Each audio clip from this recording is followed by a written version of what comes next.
The story of David and Goliath. Long ago, the land of Israel was at war with the Philistines.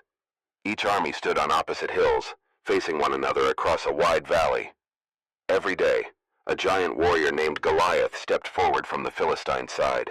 Goliath was enormous, taller and stronger than any man in Israel. Wearing heavy armor and carrying powerful weapons, he shouted a challenge. "Send me a man to fight me. If he defeats me, we will serve you, but if I win, you will serve us." Day after day, Goliath mocked the Israelite army.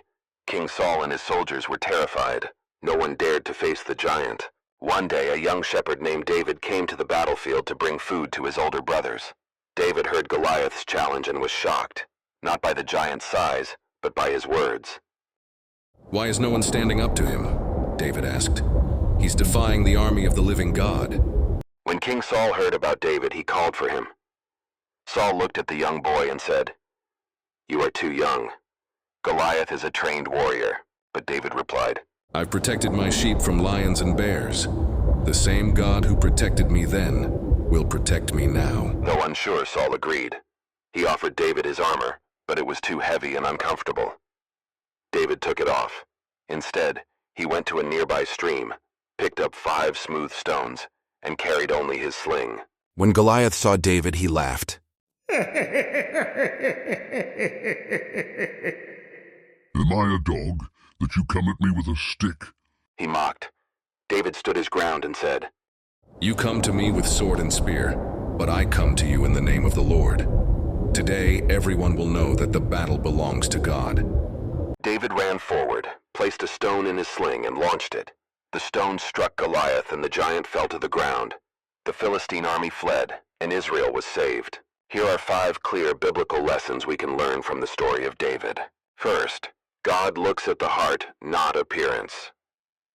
David was young and overlooked, while Goliath looked unstoppable. But God's concern was not size or strength. It was faith and obedience.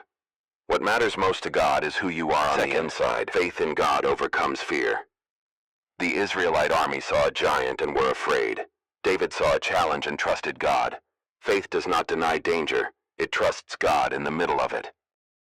Third, God uses what you already have. David did not need armor or a sword. God used a sling and stones, tools David already knew. When placed in God's hands, ordinary things can do extraordinary work. Fourth, victory comes from the Lord. David made it clear that the battle was not his alone. He said the fight belonged to God.